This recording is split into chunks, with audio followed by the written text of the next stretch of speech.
Bonsoir, est-ce que vous êtes prêts à voyager avec nous? Bienvenue dans Rayonner du Monde, l'émission en partenariat avec Rayonner du Monde, le site. Nous étions avec lui hier, il nous avait fait voyager à vélo et ça va continuer, c'est sa passion. Il s'appelle Benjamin, il habite à Lyon, situé à 9076 km de La Réunion. Et ce soir, nous allons parler exclusivement du développement de sa marque, parce que quand même, il faut avoir le courage, il faut, pour devenir entrepreneur aujourd'hui, créer sa marque, faire sa place, il faut être sacrément armé. Benjamin, dis-nous tout. Où as-tu fait tes armes à La Réunion? Où as-tu grandi? Quel âge tu as? Et qu'est-ce que tu fais comme métier? Alors, bonjour à tous. Du coup, moi, je viens d'avoir 34 ans, donc j'ai grandi à Petite-Île, enfin, je suis originaire de la Petite-Île. Et du coup, à 19 ans, j'ai quitté La Réunion pour vivre la grande aventure en métropole. Et donc, j'ai créé mon entreprise il y a 5 ans, enfin, il y a 4 ans, pardon. Et spécifiquement, là, je viens de créer ma propre marque de vélo il y a quelques mois. Voilà. C'est magnifique, c'est top. Hier, on s'était laissé sur la randonnée à vélo. Et toi, tu as eu l'occasion de vivre un trip extraordinaire en Slovénie. Apparemment, c'est magique, quoi. C'est un paradis vert, c'est canon. Ouais, bah ouais. Alors la Slovénie, c'est effectivement un peu considéré comme le poumon vert de l'Europe, et c'est un pays plutôt petit, mais très très riche en termes de nature. Enfin, il y a des paysages incroyables, notamment dans le parc national du Triglav, des montagnes vraiment impressionnantes, bah là, des gorges. Et c'est vrai que pour le vélo, c'est super. Quand on sort des grandes routes, en fait, on arrive à trouver des petits chemins, et vraiment, c'est génial, quoi. Ça a Vraiment duré combien génial de à faire temps? à vélo. Donc, moi, on est parti sur 3 semaines, et c'était un régal. Après, ouais, ça grimpe bien, par contre, quoi. Faut aimer les montées. Du coup, vous avez tout votre matériel qui tient sur ces vélos. Et ça représente en poids combien de kilos? Là, on devait avoir, je dirais, au moins 25 kilos chacun, à peu Mhm. près. 25 kilos. Après, ça dépend si c'est le matin ou le soir, si on a fait des provisions ou pas pour quelques jours. Mais oui, ça varie entre 20 à 30 kilos. Ouais. Et ce sont tes vélos, les vélos de Ben. C'était une façon d'éprouver ces vélos et de montrer que voilà, ils sont tout terrain, on peut aller partout avec eux. Ouais, exactement. Bah, du coup, c'est vrai que moi, ça fait plusieurs années que je voyage à vélo, et puis c'est comme ça en fait que je me suis intéressé au vélo, à la technicité du vélo et à la mécanique vélo. Donc c'est là que j'ai eu l'idée de créer les vélos de Ben, qui est vraiment une entreprise spécialisée dans les vélos de voyage. Et ben, du coup, oui, c'est un super prétexte à chaque fois pour partir en week-end ou en vacances à vélo, pour pouvoir tester mes machines, quoi. Et là, alors, en Slovénie, ce qui est intéressant, c'est que je testais le tout premier prototype de ma marque de vélo Compagnon. Et voilà, là, c'était vraiment le tout premier proto qui a commencé à rouler, quoi. Vous avez fait combien de kilomètres en 3 semaines? On a fait, dans mes souvenirs, environ 1000 bornes.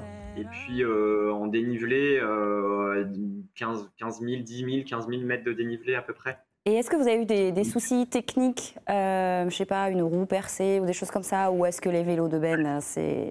Il n'y a jamais de soucis techniques avec les vélos de Ben, jamais. Non, non, non. Alors en fait, effectivement, quand on part à vélo, bah, il peut y avoir des petits soucis mécaniques. Bah, voilà, le plus classique, c'est des crevaisons. Voilà, les petites vitesses qui passent moins bien, des choses à régler, etc. De toute façon, plus on part longtemps, et plus nécessairement il faut ensuite pouvoir être autonome sur la route, et improviser, quoi. Donc voilà, mais là pour le coup, pendant 3 semaines, on n'a pas eu de soucis. Ouais. On a eu une crevaison, je pense. Ce qui, pour le ratio, est absolument anecdotique. On va voir des images là qui vont nous parler un peu plus de tes vélos. Tu dis que ce sont des vélos personnalisables. Moi, je voudrais savoir comment, où tu as pu récupérer la matière première pour faire ces vélos. Est-ce que ça vient d'ailleurs? Est-ce que tu t'es inspiré de choses qui existaient déjà? Qu'est-ce que tu as apporté comme nouvelle création? Ouais, alors c'est vrai que donc du coup moi comme ça fait 4 ans en fait que je suis là-dedans, que le principe des vélos de Ben, c'est que c'est que je monte des vélos vraiment à la carte, donc j'assemble le vélo de A à Z à l'atelier en fonction de ce que veut faire la personne avec ce vélo. On va choisir la selle, les pneus, les roues, le type de frein, etc. pour que ce soit vraiment personnalisé. Et c'est vrai que mais du coup, je pars toujours, enfin, je partais d'une base existante, le cadre du vélo, en fait, la pièce maîtresse, bah, c'est des marques existantes. Et c'est vrai que j'ai très vite vu, en fait, les limites des marques actuelles qui proposent, en fait, souvent des vélos de série configurés d'une, configurés vraiment d'une manière on peut pas, enfin, les vélos sont pas vraiment évolutifs en fait. Aujourd'hui, quand on va dans un magasin de vélo, on achète un vélo complet. Et donc c'est vrai que moi je voulais proposer un vélo qui soit vraiment personnalisable et qui s'adapte vraiment au projet de la personne et à ce qu'elle veut en faire en fait. Surtout dans le milieu de la randonnée, du voyage, etc. Voilà, on peut avoir diverses utilisations, des gens qui veulent avoir un vélo au quotidien et en même temps partir en randonnée, d'autres personnes qui veulent un vélo plus pour aller sur des chemins avec de la caillasse, etc. D'autres qui veulent un vélo pour voyager mais un peu plus sportif.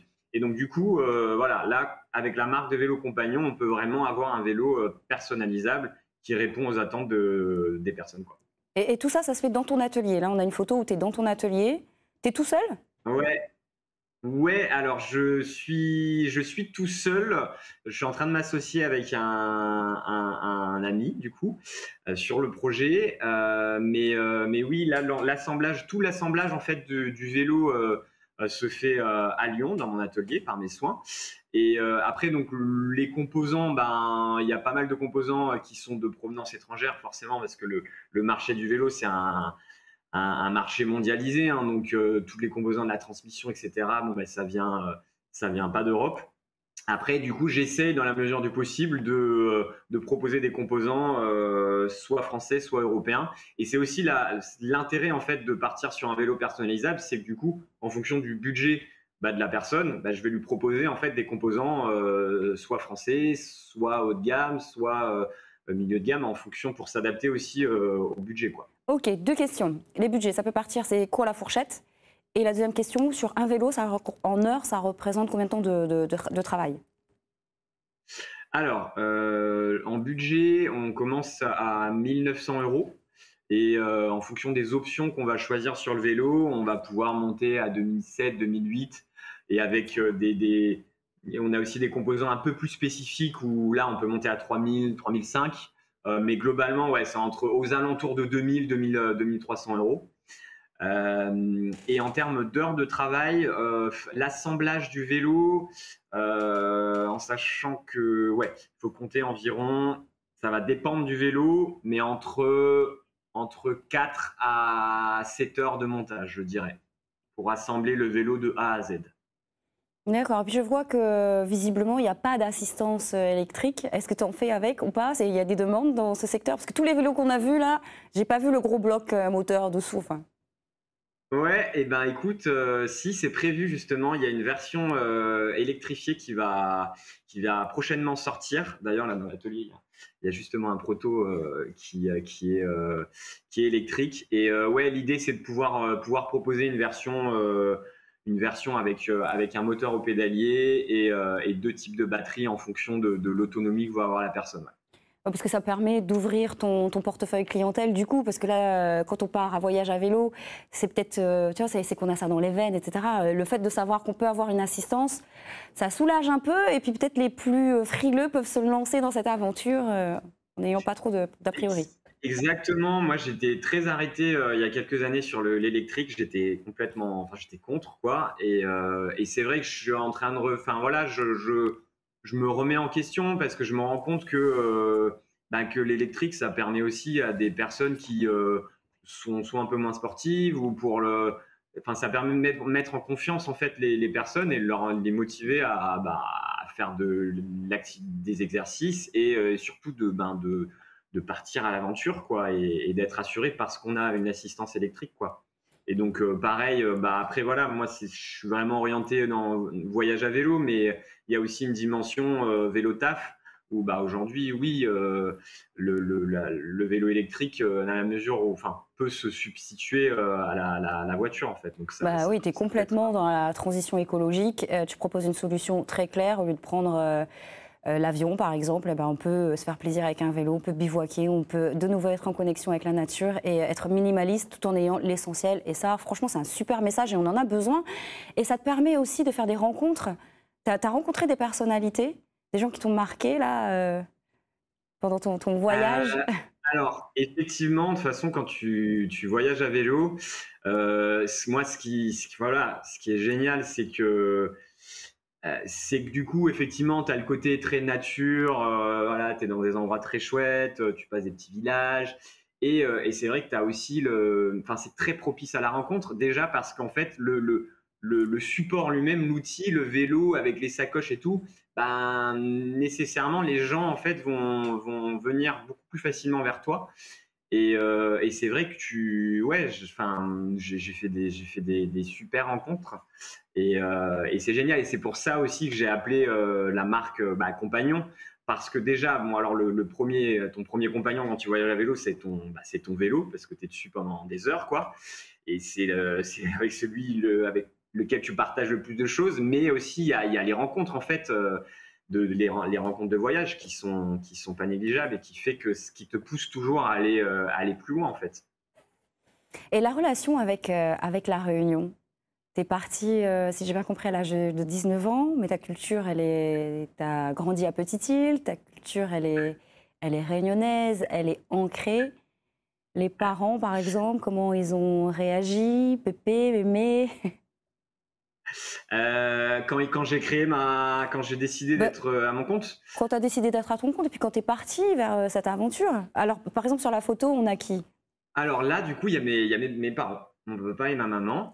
Et non, écoute, effectivement, quand je suis parti, c'était un peu dans l'ordre des choses, on va dire, parce que mes deux sœurs aussi, après le bac, elles sont parties faire leur vie en métropole. Et après, non, c'est clair que quand j'ai décidé d'être à mon compte, voilà, ils l'ont pas forcément vu d'un bon œil parce que ils étaient un petit peu inquiets, ce qui est normal. Mais finalement, je pense qu'ils sont contents aujourd'hui, toujours peut-être un petit peu inquiets, mais oui, ils sont contents que je fasse quelque chose qui me plaît. Et est-ce que tu as développé un marché à La Réunion aussi? Ou pour l'instant, c'est exclusivement réservé à la métropole?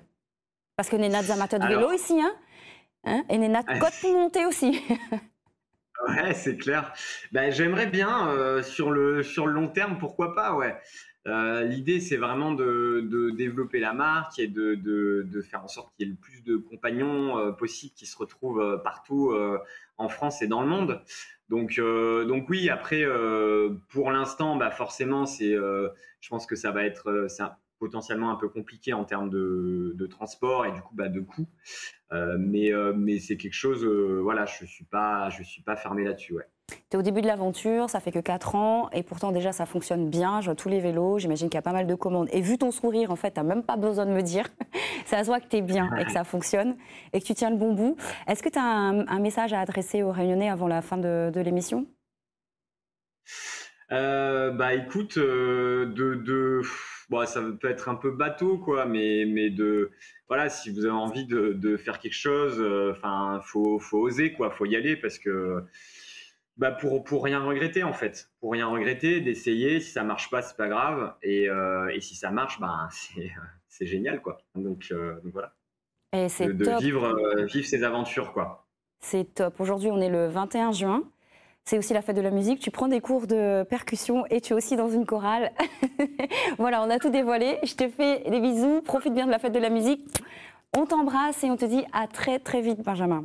N'oubliez pas les vélos de Ben. Restez avec les programmes de la première. On se retrouve très très vite dans Réunionnais du Monde, l'émission. Ciao.